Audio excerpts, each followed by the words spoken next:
You're listening to the Pace Radio Network, here at paceradio.net. The opinions of the individuals during this broadcast are their own, and may not be the opinions of their group or other organizations they may be involved with. All medical advice during our broadcast is not a medical opinion and should be checked with your medical physician. Oh yeah, baby, that's lovely.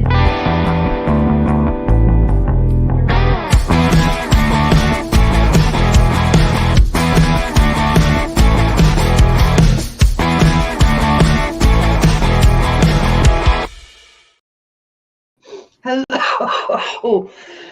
Oh, pardon me. I tried to get that out before we got here. Hello and welcome to Psychedelics Cannabis Educational News.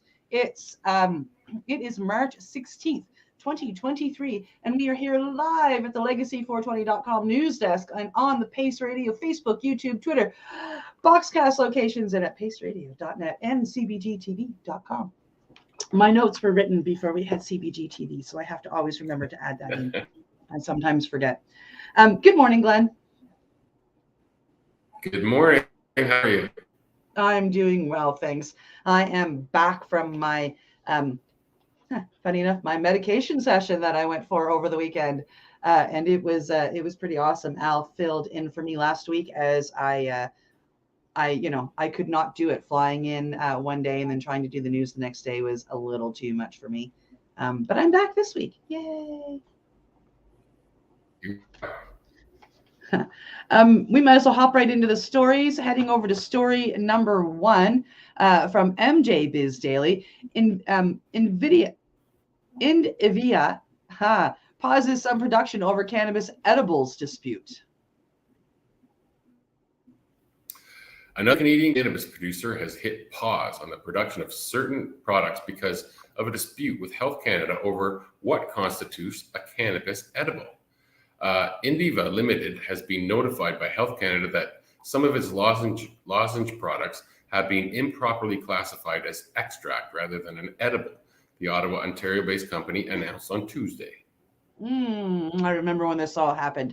The company said it paused production of the products in question as it consults with advisors to consider the next steps. The distinction between edible and extract is important because any cannabis product classified as an extract has 100 times more allowable THC per package than a product classified as an edible, making it more appealing to certain consumers. Now, it was funny, for them to bring out these lozenges, they had to have Health Canada approval in the first place. Yeah. Indiva sells lozenges in packages containing up to 500 milligrams of THC. The company is being able to do so by classifying the products as extracts rather than edibles. Oh, so they're just getting around some regulations. That's what they're doing. Yeah, they very, very much are. But with the approval of Health Canada, who's now upset with them. The allowable limit for the cannabis products classified as edibles is 10 milligrams per package. Prior to the launch of the products, the company closely considered the regulatory requirements of the legislation, including with respect to product classification, and conducted substantial research, Indiva said in a statement.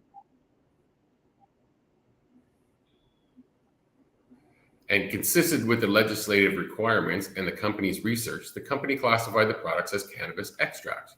Health Canada now says that it is wrong and has requested Indiva cease production of the lozenges. The company said it might choose to continue manufacturing the products in alternative packaging formats. Indiva's move comes a day after rival Organigram Holdings announced it was halting production of similar products. And MJ Biz Daily reported on the crackdown in January when Health Canada letters started flying out the door. Industry sources said the crackdown could cost producers millions of dollars. Shares of Indiva were traded on the TSX venturing chains as NDVA. Well, that was interesting. Could cost them millions, and they approved it. What's that? It could cost the producers millions, and Health Canada approved it already.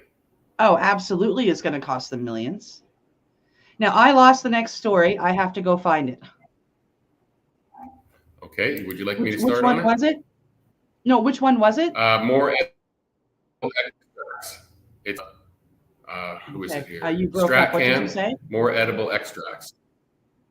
It's StratCan, more edible extracts. Okay.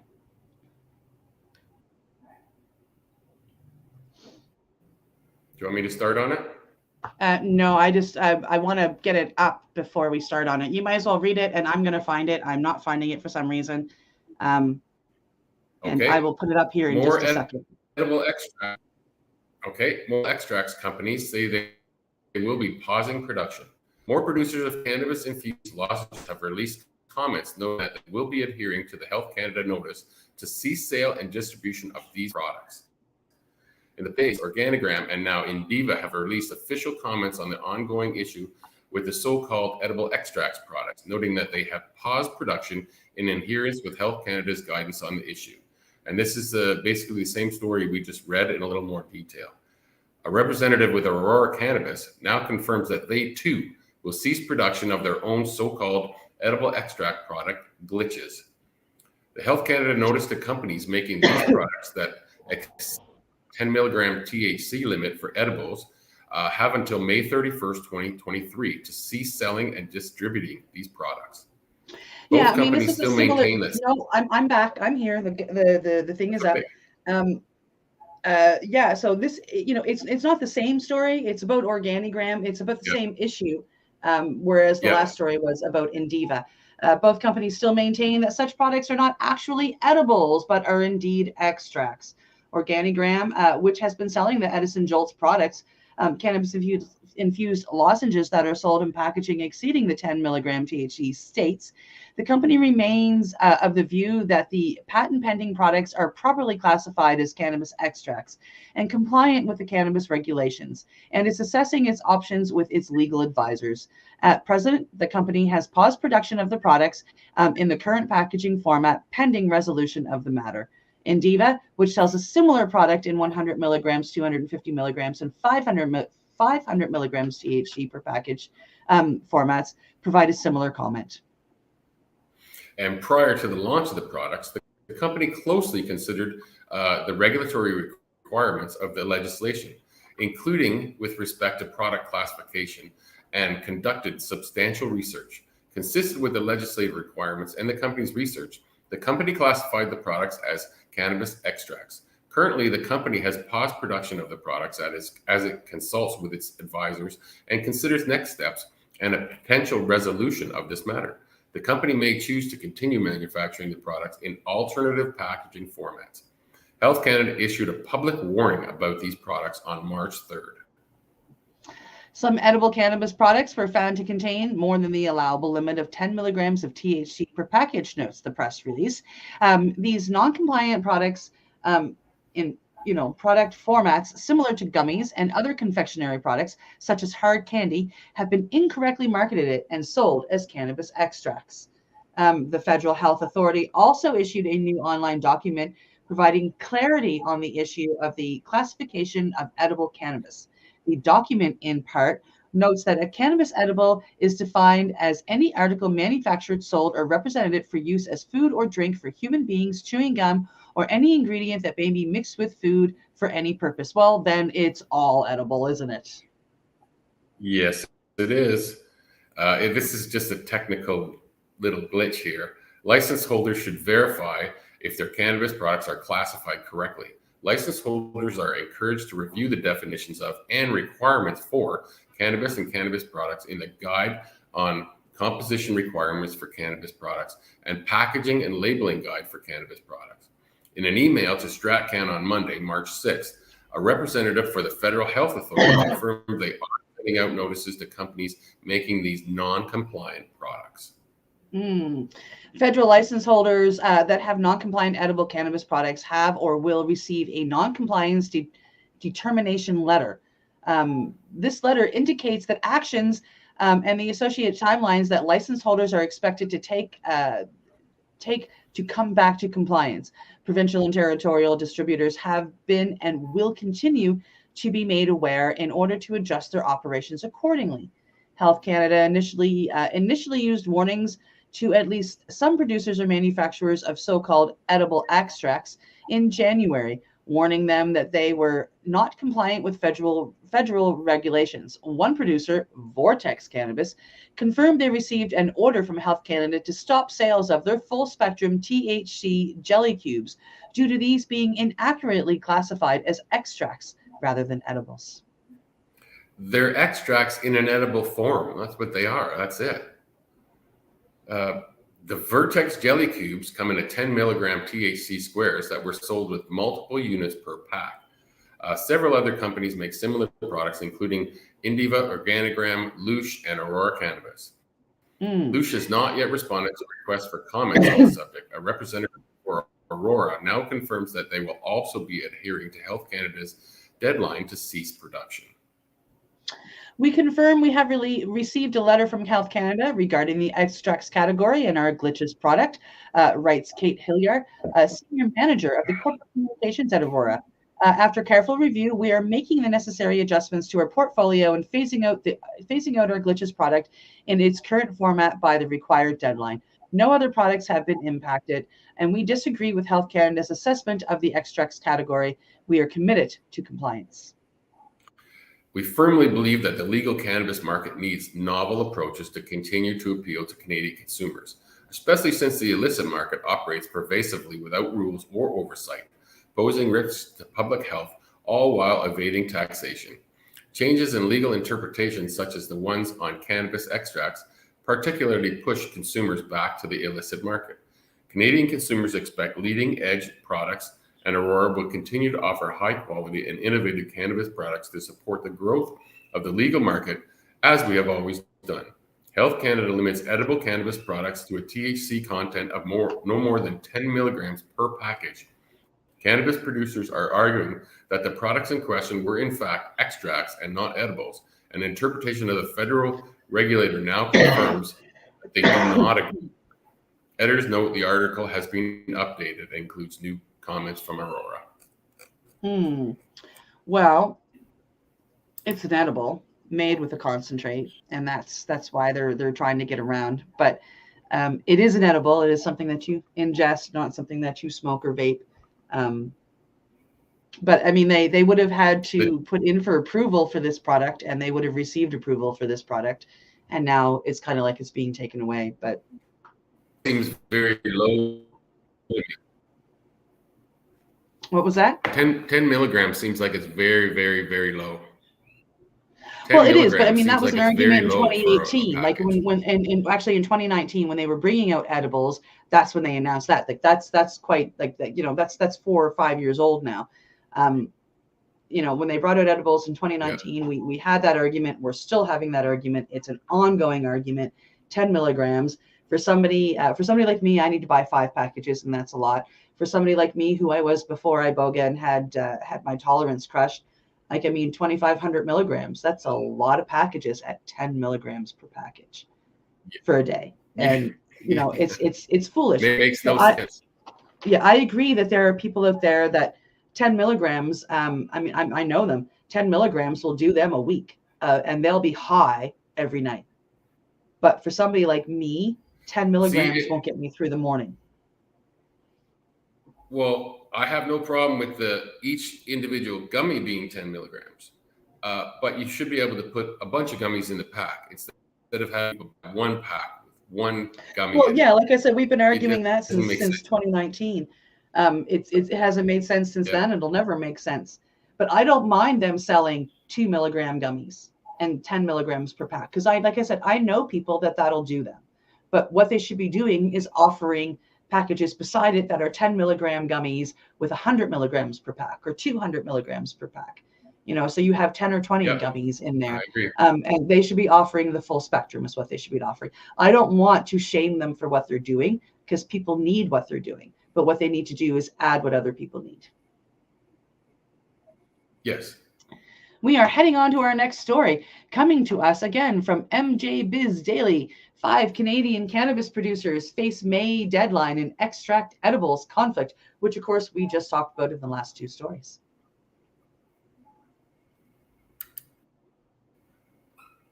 Which one are we here? I will start this one off while you're searching. My turn. That's okay. 5 Canadian Cannabis. It's MJ Biz Daily. Oh, you got it? No. Okay, I'm gonna start off reading it, and you take a look for it. Okay. Health Canada has asked 5 companies to stop distribution and I got sale you. of non-compliant cannabis edibles products by the end of May, and provincial wholesalers have been notified of the ongoing crackdown after months of confusion. MJ Biz Daily has learned Canada's cannabis industry and the federal government have been on a collision course over the products since January, when Health Canada started asking some licensed companies to stop selling certain ingestible marijuana products, cannabis products. The industry says the products are appropriately classified as cannabis extracts because the ingredients used are not food and thus are compliant with federal cannabis regulations. However, Health Canada, the nation's federal I'll finish this paragraph. The nation's federal cannabis regulator has said the affected products are improperly classified as extracts and should actually be categorized as edibles. The distinction is important because any cannabis product classified as an extract has 100 times more allowable THC per package than a product classified as an edible. For instance, certain packages of Ottawa and Indiva Limited's wild cherry lozenges and life lemon lozenges contain 100 milligrams, 250 milligrams, and 500 milligrams of THC per package. I'm just going to go back up here. I just happen to have a legal concentrate in front of me. So the distinction is important that any cannabis product classified as an extract has 100 times more allowable THC so per package. So if we're allowed 10 milligrams in our edibles, then we should only be allowed 100 milligrams in our in our extracts. But I'm sitting here with something that's 70%, so it's 706.3 milligrams of THC in the gram. So that doesn't make sense to me. Wow. Anyway, I just wanted, my eye happened to catch it, so I wanted to share that. Indiva was one of the 5 companies hit with a notice of non-compliance letter by the federal regulator. Toronto headquartered Organigram, Toronto, really? Holdings also said it received a notification from Health Canada claiming some of its products were incorrectly classified as extract rather than edible. And both Indiva and Organigram paused production of the affected product formats. Health Canada released a long-awaited compliance statement in early March intended to help identify improperly classified products improperly classified as extracts. Health Canada said federal license holders with non-compliant products are expected to stop further distribution and sale of those products in question by May 31st. So if you want to try them, get out there and get them now. To date, 5 non-compliance letters have been issued regarding affected product formats, but that number might grow while we, Health Canada, gather information from them on their products, a spokesperson told MJ Biz Daily via email.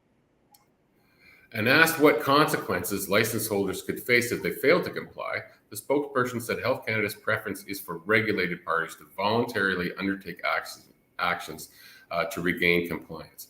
However, Health Canada may take enforcement measures to address non-compliance or mitigate risk to public health or public safety, as outlined in the Compliance and Enforcement Policy for the Cannabis Act, the email noted.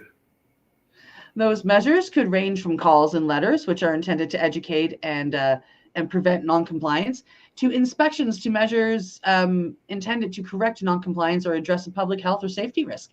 This could include the suspension or cancellation of a federal license, or the issuance of administrative monetary penalties up to 1 million Canadian dollars. Wow, they could, yeah. So if Organigram doesn't comply, they could lose their license and not be allowed to do anything. Yep. Health Canada also told MJ Biz Daily it recently informed provincial wholesalers of the situation. The Ontario Cannabis Store, the largest cannabis wholesaler in Canada, subsequently sent letters to suppliers on March 15th. In one such letter viewed by MJ Biz Daily, the wholesaler reminds the recipients they must ensure products they sell to the OCS are compliant with applicable laws and regulations. If you currently sell or have proposed to sell products to the OCS that may be affected by the compliance statement, you must provide the names and brands of the affected products by the end of day, March 24th, 2023, the letter reads. The letter sent by OCS Chief Operating Officer Denny Palarcio says the agency will continue to replenish and accept deliveries for the affected products until May 31st, 2023. Industry sources say the crackdown will cost the struggling industry tens of millions of dollars. Wow. Yeah, they also say Health Canada's crackdown is a gift for the underground market, since legal cannabis edibles containing no more than 10 milligrams of THC per package can't compete with the illegal products that don't face such regulations. Another source of frustration is the fact that the products Health Canada is trying to pull from the market already underwent the government's so-called Notice of New Cannabis Products, the NNCP process, which they got approval, of course, which requires licensed producers to notify the regulator months in advance of the new products. That's what you were saying earlier. They already knew and they approved of this. Yep. While the process doesn't mean these products are necessarily approved by Health Canada, the agency would have signed off on and been aware of the respective products, including the amount of THC contained in each package. I Shane think Morris that is means the that they founder of- necessarily approved it. I'm sorry to interrupt you, but like that is approval. Yeah, it You know is. what I mean? Once they said, It is. yeah, put it on the market, that's approval. Yep. Shane Morris, founder of the Ottawa-based Morris and Associates consultant, said serious questions need to be asked about why Health Canada reviewed several NNCPs for these products and then allowed them to exist in the market for years. Yeah. For example, the Organigram Jolts were launched in August 2021, I remember, and subsequently had multi-million-dollar sales. How does this happen, Morris asked. Regulatory certainty is a key element of good regulatory policy. Having the regulator change their minds overnight after months or years of allowing reviewed products in market speaks to either incompetence and or gross inconsistency on the part of Health Canada. And he wants the industry to ask for an independent review of the situation, and I agree. They may not have put a stamp that says we approve, but they said, hey, oh, cool, go ahead and sell it. Same thing. Yeah, once they say sell it, that's approval. Yep. Yep, 100%. And they change their minds, and it's going to cost them millions and millions. Yeah, yeah, which we as taxpayers will have to pay for. Heading over to Mugglehead Magazine. Inaccurate THC levels in Canadian cannabis sparks concerns across the industry. A recent study conducted by Super Research and Development found many cannabis flower packages being sold in British Columbia had inaccurately high THC percentages on their labels. And we've suffered from this for years. On March 4th, the company's CEO, Rob O'Brien, revealed that 93% of the products the company tested in the province had over 15% less THC than was advertised on the package. 15% less. Wow. In a tweet that received 63,000 views. Wow. Inaccurately labeled cannabis. When they're saying most of this stuff is around 30, when they're saying most of this is around 30% and it's 15% less, which really means you're getting average cannabis. Yeah, I mean, it's all average cannabis as far as I'm concerned. I mean, and there's nothing wrong with 15%. They need to put that on there. And there have been studies that have shown that you can actually get more stoned off a 15% THC level than a 30% THC level, because it has nothing to do with the active THC. It has to do with the inactive THC that we activate as we're burning it. So we have to look at the THCA to know how stoned we're going to get, not the THC. Inaccurately labeled cannabis has become a concerning trend in other Canadian provinces as well. And one Twitter user has claimed that cannabis sold in the Ontario Cannabis Store had 44% less THC than advertised after getting it independently tested by the Toronto company Bavariant Laboratories. I've also learned something about testing cannabis and the ways that they test cannabis.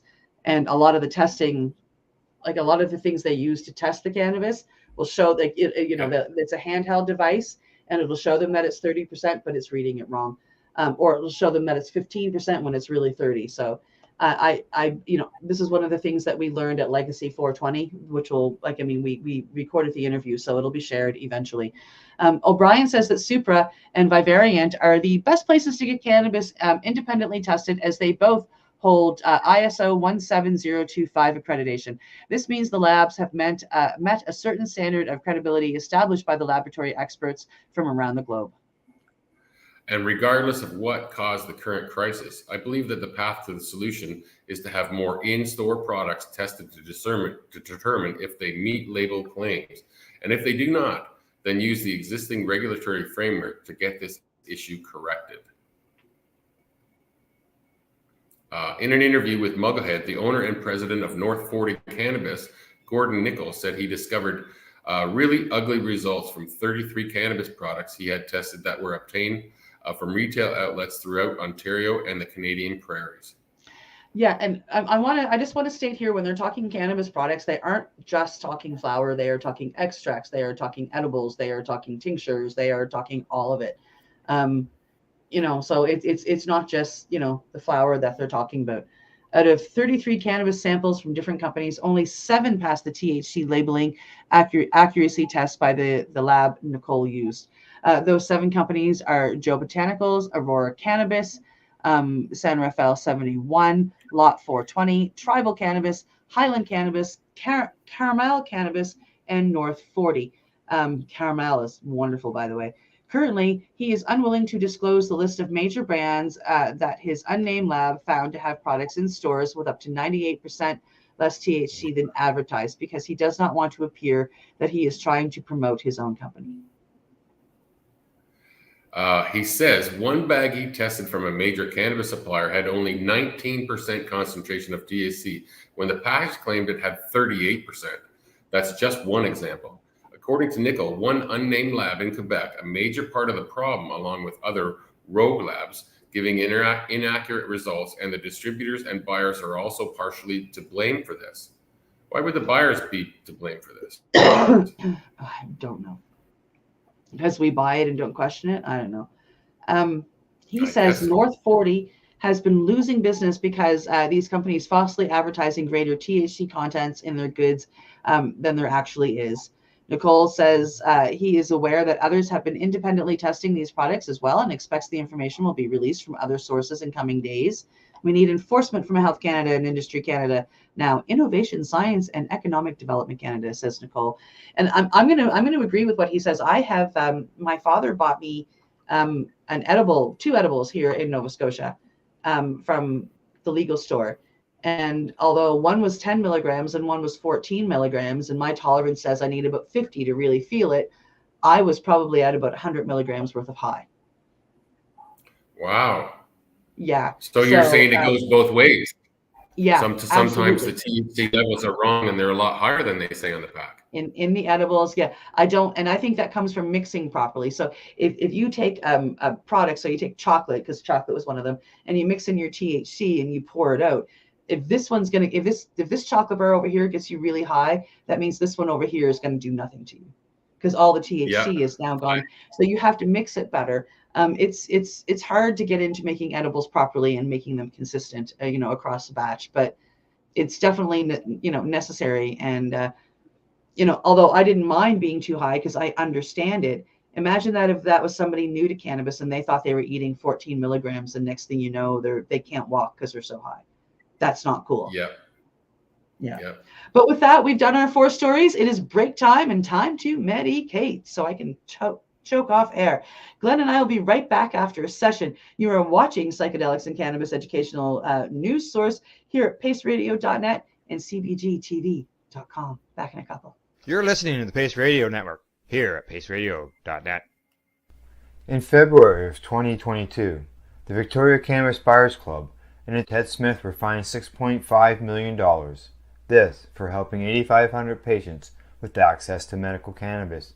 In our interview with Ted, he spoke to us about how people can donate to help in an upcoming court challenge.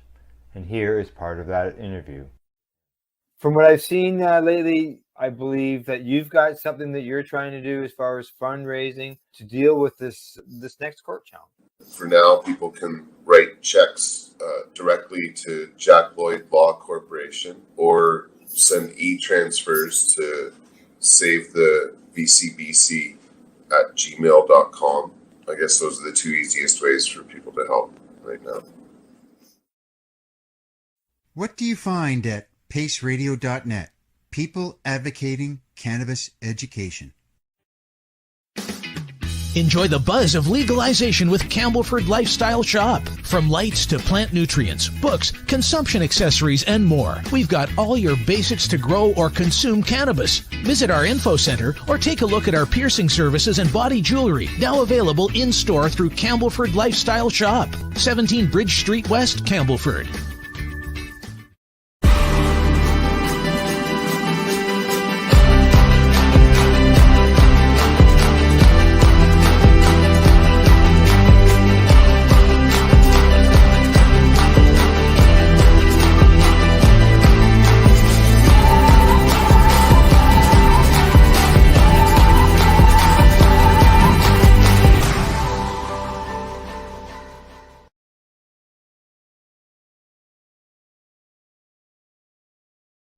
Cannabis edibles are an effective way to manage pain and other ailments, especially when you deal with your trusted partner, Legacy 420, in Tyendinaga Mohawk territory. You see, we lab test every product on site to ensure proper dosage every time, which is critical when consuming cannabis edibles. All Legacy 420 edibles are made by our classically trained baker and chocolatier, and we also have super tasty vegan options. Our baker has been in the industry for 25 years. She's also a chocolatier. Everything from savory to sweet, your chocolate bars, brownies, butter tarts, you name it, we make it. Talk to our knowledgeable Cannatex about our incredible variety available. Give your trusted partners a call. Legacy 420 out on your road.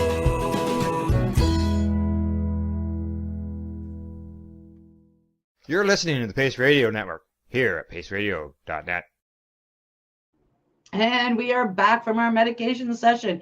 You're live here with the Psychedelics and Cannabis Educational News here at paceradio.net, cbgtv.com, and on your Roku or Fire Stick, as well as on Facebook and YouTube and all the places that we stream. Right, Glenn? We are. We're everywhere. We're right across the world. We're in South America and we're in North America. That's right. We literally broadcast to the world, and we have our two hosts that are sitting in Nova Scotia and Costa Rica right now. It's pretty cool. We are heading over to Psychedelics Spotlight, where we are learning that Canadian patients demand access to psilocybin as they take the federal government to court. In a case, the case is ongoing. If it succeeds, Canada may be legally mandated to legislate a national psilocybin-assisted therapy program, perhaps similar to that of states like Oregon. July 27, 2022, patients suffering from cancer, depression, cluster headaches, and other serious health concerns, as well as one healthcare practitioner, sued Canada's federal government. In the lawsuit, they're asserting that the constitutional right to medical magic mushroom access, rooted in S7 of Canada's Constitutional Charter of Rights and Freedoms. The case is ongoing, and if it succeeds, Canada may be legally mandated to legislate a national psilocybin-assisted therapy program, perhaps similar to that to the states, that of states like Oregon. I think this is really awesome. This is how we finally forced the government to legalize cannabis too. We took them to court. Yep. Thank you, Owen Smith and Neil Allard for being the two gentlemen that won us rights to grow and get it legalized. In 2020, due to extensive lobbying efforts by BC-based nonprofit advocacy group TheraPsil, Health Canada began sporadically granting Section 56 exemption requests for psilocybin-assisted therapy under Canada's Controlled Drugs and Substances Act. These exemptions allowed applicants in Canada legal access to psilocybin outside the context of clinical studies for the first time in decades. But the exemptions weren't subject to any standard procedure. There wasn't even a form one could fill out. Patients could just write to Health Canada letters. The Minister of Health could basically choose to grant, deny, or ignore requests at their whim. Pressed for the better means of access, again, largely by Sarah Sill, Canada Health amended Special Access Program regulations in January of 2022. The rule change permitted those seeking access to psilocybin or MDMA-assisted therapy to apply by having their physician fill out and submit a Health Canada form. Applicants would be eligible for access through the SAP if they were suffering from a serious or life-threatening condition for which other conventional treatments had failed. Though many expected this to make accessing psilocybin-assisted therapy easier, it hasn't played out that way. On the contrary, Health Canada has been, incredibly stingy at granting SAP requests for psilocybin-assisted therapy. Matter of fact, they've been dragging their feet. They promised a 30-day turnaround, and there was one guy's waited basically since January 2022. It's absolutely terrible. Furthermore, the rules applicable with respect to the SAP somewhat lead to ridiculous results, like psilocybin doses being strictly prescribed to the point that patients can't deviate even slightly from predefined amounts in any given session. So if a patient is, resistant about taking certain dosages they perceive as too high, well, too bad. That makes great sense to me. Wow. Yeah.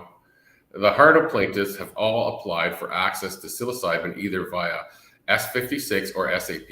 In some cases, their applications were denied, even after they'd been previously granted an approval for which they were seeking a renewal. Accordingly, having reached the limit of their frustration, they decided to file suit with Sarah's help against the federal government.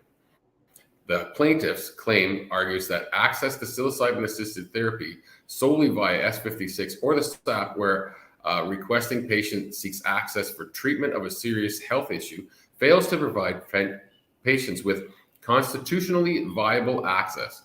The argument posits that plaintiffs should be able to rely on a personal physician with a duty to put the well-being of their patient first, to always act for the benefit of the patient, and to promote the good of the patient. They shouldn't have to focus their hopes on distant and unknown bureaucrats in Ottawa. I fully agree with that. Canada's psychedelic law community has actually contemplated a lawsuit like HARDO for some time. After all, it's how Canadians first garnered access to lawful medical cannabis about 20 years ago. In 2000's R versus Parker, Torontonian Terry Parker was charged with various offenses relating to cannabis used to treat his own severe epilepsy. As Parker told the Ontario Court of Appeal, though, cannabis was all that effectively controlled his seizures. And Parker claimed the right to access cannabis for his medical purposes under S7 of the Charter of the Charter, which guarantees persons in Canada a right to life, liberty, and security of the person. Since without cannabis, Parker couldn't live life as he chose, namely without constant seizures. The first court found Parker's argument persuasive. Cannabis was necessary medicine for him, per the text of the decision. The court was not, however, persuaded by the government's argument that the danger of cannabis was so great as to make medical legalization a threat to the function of society. Nor was it persuaded that Parker had sufficient access to medical cannabis all along via S56. Accordingly, Parker was successful. As per the court's order, Canada got its first regulated, albeit highly imperfect, medical cannabis program a year later. Is HARDO a new Parker? I certainly hope so.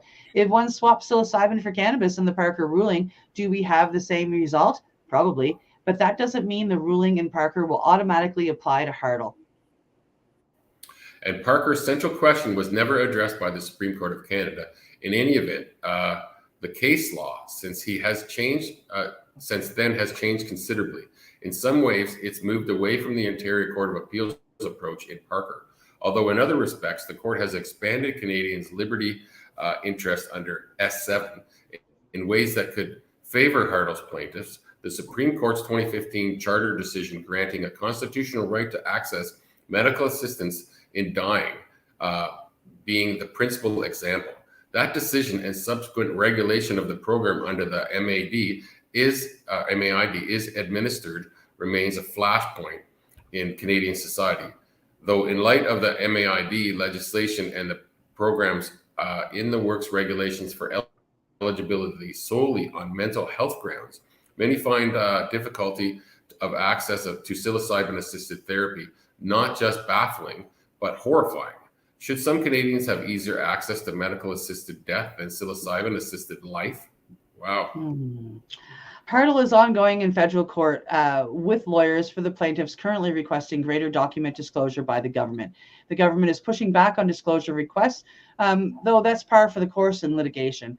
But why is the government spending our taxpayer dollars on fighting this case anyway? Legalizing psilocybin would be a huge boon to Canada in so many ways, and Canada's ruling coalition of Liberals and New Democrats has expressed support for it. Furthermore, at this point, we'd just be following the footsteps of Oregon, Colorado, and even Australia, who still doesn't like cannabis, but yet they're moving forward with the psilocybin, which all have moved to legalize access to psilocybin-assisted therapy, albeit by varying degrees. And while in Ottawa last month at a Sarah Steele-sponsored event, I got to ask Green Party co-leader Saanich, Gulf Islands MP, and psychedelic-assisted therapy access advocate Elizabeth May why she thought the federal government seemed to be holding up progress, particularly given the Liberals' 2015 historic electoral victory on the back of the promise to legalize recreational cannabis. May admitted that she had little inside knowledge of the circumstances, but expressed suspicion that Health Canada's bureaucracy may be opposing legalization at the behest of the pharmaceutical industry. Okay. In the meantime, just a second, I lost it. I floated my theory that the Prime Minister and other Liberals may in fact be in favor of legalizing by means of court, rather than Parliament, as this would allow the party to enter the next election session with an answer to inevitable Conservative Party accusations that Trudeau would soon be distributing government-funded LSD tabs for children. Blame the courts, not us. May said maybe, but she didn't know. Indeed, nobody appears to. In the meantime, however, as everyone waits for the case to play out, hundreds of people in Canada, including Hardle case plaintiffs with terminal illnesses, are barred from legal access to psilocybin-assisted therapy. And this is the same argument that the Conservatives have used for decades. It's all going to go to your children. They're making LSD for your kids now. That's ridiculous. Yeah. And while those denied access, but located in Vancouver or Toronto, are eligible, illegally purchase impressively packaged illegal psilocybin products from illegal yet above ground local dispensaries, any healthcare practitioner who might oversee psilocybin-assisted therapy sessions with them would be doing so at the risk of their medical license. This is all ridiculous, of course, and there's an obvious in the meantime solution until we get comprehensive legislation and regulation. Health Canada can make the SAP application process easier. Can they ever? Because the SAP program, I mean, it's not just difficult to get approval, but then if you get approval, the paperwork for your doctor who's writing the prescription is absolutely insane. And that's why I haven't even bothered, because it's just too much work for my doctor. Like it's you have like a book of papers for every time you talk to them. So for every session you have with them, they have all these papers they have to fill out to give the government, and it's just unbelievably crazy. To start, as Hardle plaintiffs' lawyers, Nicholas Pope explains, Health Canada could stop requiring an epic length written rationales from physicians submitting SAP application forms with details on every medication or therapy the patient has ever attempted and the specific impact a patient's condition has on their daily life, including career and relationships. The ministry should accept physicians' medical opinions about whether psilocybin-assisted psychotherapy or iboga or Kambo or Sananga or any of them assisted psychotherapy is a reasonable medical choice for a patient rather than micromanaging each decision, says Pope. And finally, Health Canada should respond to applications within 1 to 2 working hours to hear back from them. Co-Minister of Health Carolyn Bennett and Jean-Yves Duclos could also simply grant more S56 exemptions, namely in cases where the applicants are clearly good candidates for psychedelic-assisted therapy access, but perhaps simply don't fit there can grant SAP applications. But as stated, these are stopgap options regarding what for many is their last stop option. What's needed is a comprehensible psychedelic therapy legislation guaranteeing patients not just a constitutional right to die, but a right to try. We'll find out soon if Canada's courts agree. Oh, well, I hope that they do, because psilocybin will be the first step in this fight. And then, we have so many more medications that I believe should be re-legalized, because I mean, iboga was only criminalized 3 years ago. Cambo is still legal, but we want to keep it that way. Same with Sananga and Rapé. But there are like, ayahuasca and San Pedro and peyote. These should all be re-legalized, so we can use them without fear. Absolutely. On to the next story. Makes sense to me. StratCan. Over at StratCan, we are going to learn that Sea Dog Farm becomes the first Sun+Earth certified cannabis grower in Canada. A Vancouver Island outdoor cannabis farmer is the first in Canada to have their cannabis certified through Sun+Earth Certified, a US-based nonprofit third-party certification for regenerative organic cannabis. Sea Dog Farm, located in Saskatchewan, BC, is a 5-acre property about an hour outside of Victoria, where Shay and Kelly Connolly grow cannabis, as well as fruits, vegetables, berries, eggs, herbs, and cut flowers, using a no-till regenerative organic method. Their outdoor micro cannabis farm is licensed for 200 square meters at the back of their small but lively property. We choose to pursue Sun+Earth certification because we believe it is essential to use both organic and regenerative practices in our stewardship of the land. And while we grow for our community, says Sea Dog Farm co-owner Kathy Conley, the Sun+Earth seal will help our customers identify products that were grown using methods that help to sequester carbon and build healthy soil and don't use fossil fuels or petroleum-based chemical fertilizers. As more consumers become aware of the devastation impact indoor cannabis has on our planet, we hope they will choose ethical and sustainable products. Kathy Connolly has been an outspoken member of the Canadian cannabis community, helping to educate policymakers on the challenges facing small-scale cannabis growers. Speaking at industry conferences and hosting farm tours through British Columbia's direct delivery program that allows small-scale BC cannabis growers to ship products directly to retailers. Sea Dog Farm has also been able to launch its sun-grown pre-rolls into select retail stores across the province. Sun+Earth was founded in 2019 and currently counts more than 70 Sun+Earth certified cannabis farms and manufacturers across several U.S. states, as well as now in British Columbia. As the name implies, the standards require crops to be sun-grown and grown using techniques that help rebuild the soil, all without the use of synthetic fertilizers or pesticides.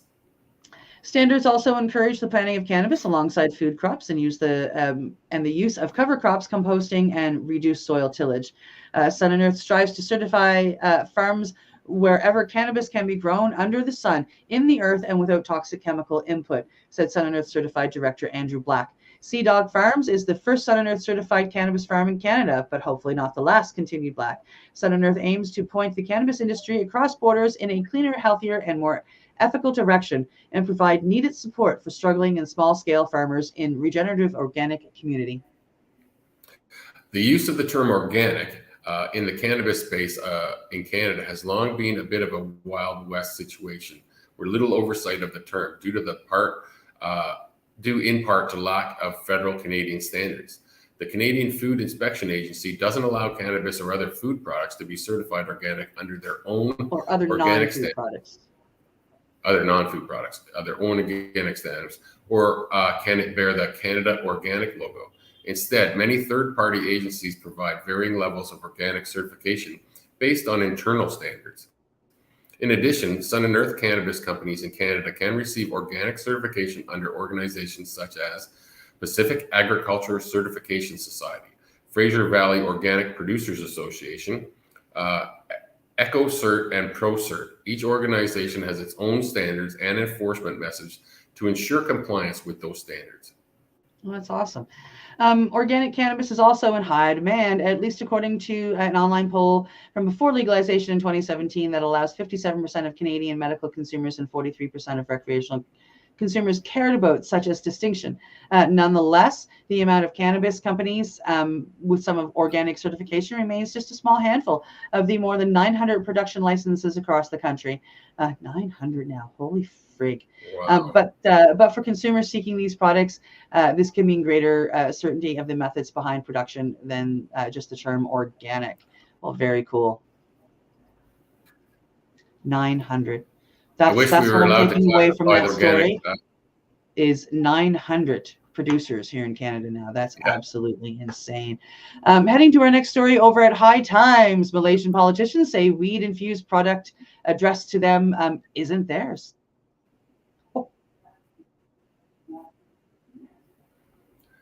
Two Malaysian politicians, Prime Minister Datuk Seri Anwar Ibrahim and Minister of Economy Ravisi Ramil, laughed off the discovery of a parcel addressed to them that was found to contain a THC-infused toothpaste product, saying they have no idea where the package came from.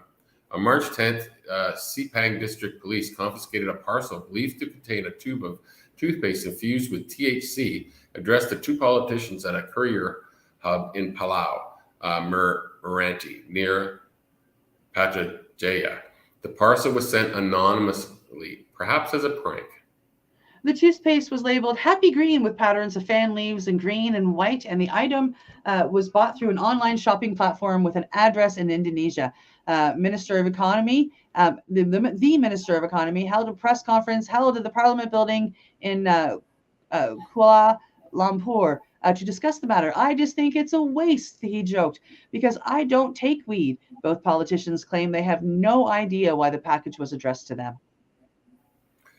I don't know, but the parcel was addressed to me and the Prime Minister, he said, because I don't take weed. We just give it to the police. Ravi is also deputy president of Datuk Seri Anwar in Parti Kadin Richat, a component party of Pakan Harapan. He's also addressed a handful of other more serious issues at a press conference, and the case doesn't appear to be leading to any serious arrests. Sepang District Police Chief Assistant Commissioner Wan Kamarzal Arzan Wan Yusuf said in a statement that an officer working on the inquiry office of a ministry has filed a police report regarding the parcel after receiving a tip from a delivery service. According to the chief, on March 10th at approximately 6:30 p.m., two police officers and the informant went to a delivery center in Sepang where the parcel was confiscated. The case is ongoing as the product is prohibited under the Dangerous Drugs Act of 1952, which bans the possession of raw opium, cocoa leaves, poppy straw, and cannabis. Jokes aren't really funny, though, for a country that is known for imposing capital punishment for drug-related crimes. Up until less than a year ago, Malaysia routinely sentenced drug dealers to death, even if it's cannabis for medical purposes. Wow. Fortunately, Malaysia's cabinet agreed on June 10, 2022 to end mandatory death penalty sentences for 12 different kinds of crimes, including those involving non-violent drug offenses. The move comes 4 years after the government imposed a stay on executions. The reason this is so significant is that most people on death row in Malaysia have been convicted of narcotics charges. Human rights advocates in the region are cautiously optimistic. However, Phil Robertson, Deputy Asia Director for Human Rights Watch, said at the time that there should be no celebrating until the changes are codified in legislation. According to information provided by the government as of February of this year, 1,341 people were on the Malaysian death row, and 905 of those people were convicted of drug trafficking. On August 30th, 2016, a judge in Malaysia sentenced Muhammad Luqman bin Muhammad to death after the judge found Luqman guilty of breaking the country's notoriously strict anti-cannabis laws. Oh my God. Yeah.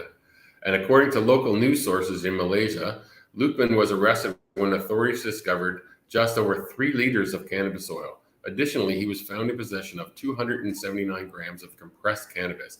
Specifically, he was found guilty of breaking Malaysia's Dangerous Drug Act of 1952. Yeah, I think 1952 says a lot. Huh. Yeah. 70-year-old legislation. Yeah. Heading into our final story, we are heading back to MJ Biz Daily. Germany confident the EU will approve rec cannabis legislation blueprint.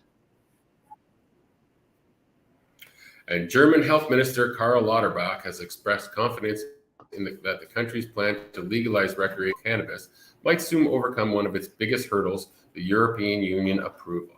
Lauterbach also said a bill to legalize cannabis in Germany would be published in the next few weeks, potentially before the end of March or early April. Wow. We will soon present a proposal that conforms to European law, he said. Before meeting with his EU counterparts in Brussels this week, Lauterbach reportedly said he received very good feedback from the European Commission regarding the cannabis legislation blueprint. Germany's blueprint of the pending law was sent to the European Commission, the European Union's executive branch, for approval last fall to ensure its compatibility with the European Union and global drug laws. A result is as expected in the coming weeks. Germany's government previously said the legislative process, including actually drafting a law and regulations, will continue only if the plan receives EU approval. The nation's legalization plan is similar to Canada's approach and focuses on public health, both to protect and to erode the illicit market. The proposal blueprint had suggested 2024 was a realistic date for the program's launch. The blueprint has also said recreational cannabis cultivation will occur only within Germany's borders. Some global producers have been hoping Europe's largest economy would find a way to allow imports. Even through adult use cannabis, shipments across borders aren't permitted under international drug controlled treaties. And I hope that soon gets dropped, because we all grow great cannabis, and I would love to try cannabis from different parts of the world knowingly. Yeah. So I hope that gets dropped. I know it will be dropped, because it's all about money. They don't care about anything else. They care about the money, and it will eventually be dropped, and we will have global trade. Here's hoping.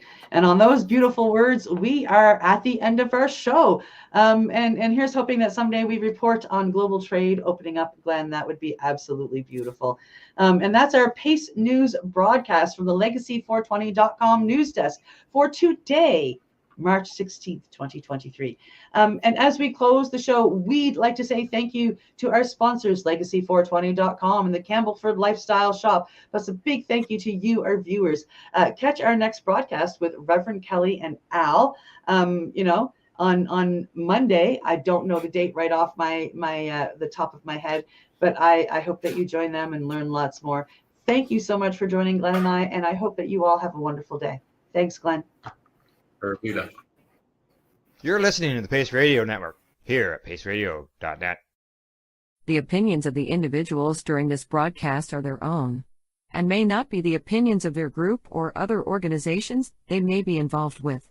All medical advice during our broadcast is not a medical opinion and should be checked with your medical physician. When you have a pain that's reached its peak, Legacy for 20, it's so unique. If organic cannabis is what you seek, here's your trusted partner 7 days a week. Suppository salves, vapes and drops, topicals, edibles, infused pop. Just when life seems like it ain't easy, at Legacy 420, enjoy a pop freezy. Lab tested products, make them the GOAT. Legacy 420 out on your road. Legacy 420 in Tyndonega Mohawk territory. Indigenous organic cannabis at its finest. What do you find at paceradio.net?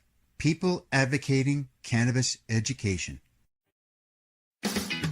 Enjoy the buzz of legalization with Campbellford Lifestyle Shop. From lights to plant nutrients, books, consumption accessories, and more, we've got all your basics to grow or consume cannabis. Visit our info center or take a look at our piercing services and body jewelry, now available in-store through Campbellford Lifestyle Shop, 17 Bridge Street West, Campbellford.